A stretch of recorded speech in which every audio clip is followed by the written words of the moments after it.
எசாயா அதிகாரம் 41. இஸ்ரவேலுக்கு ஆண்டவரின் உறுதிமொழி. தீவுகளே, என் திருமுன்னே மௌனமாயிருங்கள். மக்களினங்கள் தம் ஆற்றலை புதுப்பிப்பார்களாக, அருகில் வந்து பேசுவார்களாக. நீதி தீர்ப்புக்காக நாம் ஒருங்கே கூடி வருவோமாக. சென்ற விடமெல்லாம் சிறப்புறும் நேர்மையாளனை கிழக்கிலிருந்து எழும்பச் செய்தவர் யார்? மக்கள் இனங்களை அவனிடம் கையளித்து அரசர்களை அவனுக்கு கீழ்ப்படுத்தியவர் யார்? அவன் வாள் அவர்களை புழுதியாக்குகிறது, அவன் வில் அவர்களை பதர்போல் பறக்க செய்கிறது. அவன் அவர்களை துரத்தி செல்கின்றான், எதிர்ப்பு எதுவுமின்றி முன்னேறுகிறான். பாதை வழியே காலடி படாது செல்கின்றான். இவற்றை செய்து முடித்தவர் யார்? தொடக்கத்திலிருந்தே தலைமுறைகளை அழைத்தவர் அன்றோ? ஆண்டவராகிய நானே முதலானவர், முடிவானவற்றுடன் இருக்கப் போவதும் நானே. தீவு நாட்டினர் அதை பார்த்து அஞ்சினர், உலகின் எல்லைகளில் வாழ்வோர் நடுநடுங்கினர். எனவே அவர்கள் ஒருங்கே கூடி வந்தனர். ஒவ்வொருவரும் தம் அடுத்தவருக்கு உதவி செய்கின்றனர், தம் அடுத்தவரிடம் திடன்கொள் என்கின்றனர். கைவினைஞர் பொற்கொள்ளருக்கு ஊக்கமூட்டுகின்றனர்.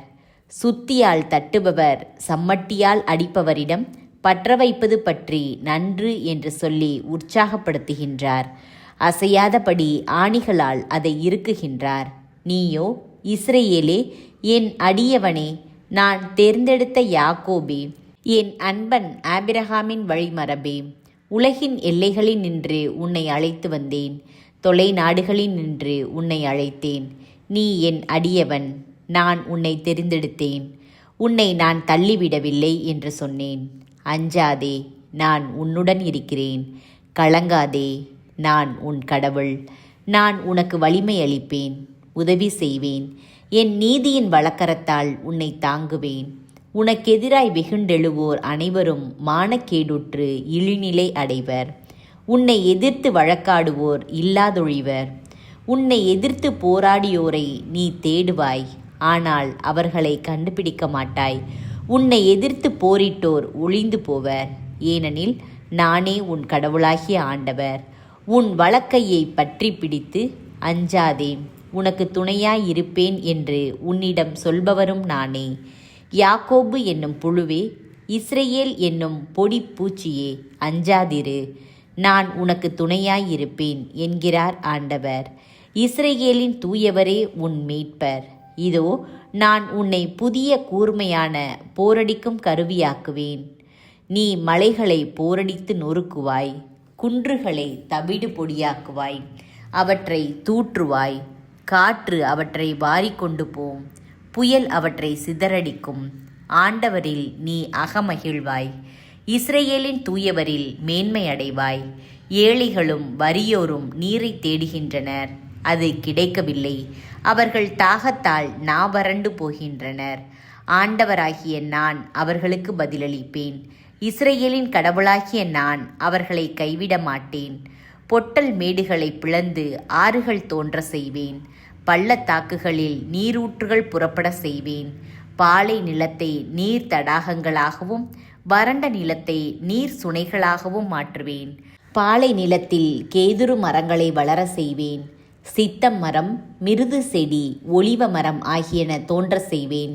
பால் நிலத்தில் தேவதாரு மரங்களையும் புன்னை மரங்களையும் ஊசி இலை மரங்களையும் வைப்பேன். அப்போது ஆண்டவர் தம் ஆற்றலால் இதை செய்தார் என்றும் இஸ்ரவேலின் தூயவர் அதை படைத்தார் என்றும் மக்கள் கண்டு உணர்ந்து கொள்வர். ஒருங்கே சிந்தித்து புரிந்து கொள்வர். பொய் தெய்வங்களுக்கு ஆண்டவரின் அறைகூவல். உங்கள் வழக்கை கொண்டு வாருங்கள் என்கிறார் ஆண்டவர். உங்கள் ஆதாரங்களை எடுத்துரையுங்கள் என்கிறார் யாக்கோபின் அரசர். அத்தெய்வங்கள் அருகில் வந்து நிகழப்போவதை நமக்கு அறிவிக்கட்டும். முன்னே நடந்தவற்றை எடுத்துரைக்கட்டும்.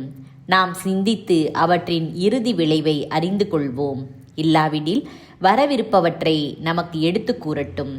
நீங்கள் தெய்வங்கள் என நாங்கள் உணரும் பொருட்டு வருங்காலத்தில் நடப்பனவற்றை எங்களுக்கு கூறுங்கள். நன்மையாவது தீமையாவது செய்யுங்கள். நாங்கள் யாவரும் ஒன்றாக கண்டு திகைத்து நிற்போம். இதோ, நீங்கள் ஒன்றுமில்லாமை, உங்கள் செயலும் ஒன்றுமில்லாமையே. உங்களை தேர்ந்து கொள்பவன் வெறுக்கத்தக்கவன். நான் வடக்கிலிருந்து ஒருவனை எழும்பச் செய்தேன். அவன் கதிரவன் உதிக்கும் திசையிலிருந்து வந்துவிட்டான். அவன் என் பெயரை போற்றுவான். ஒருவன் சேற்றை குழைப்பது போலும் குயவன் களிமண்ணை மிதிப்பது போலும் அவன் ஆளுநர்களை நடத்துவான். நாங்கள் அறியும்படி தொடக்கத்தில் இருந்தே இதை அறிவித்தவர் யார்?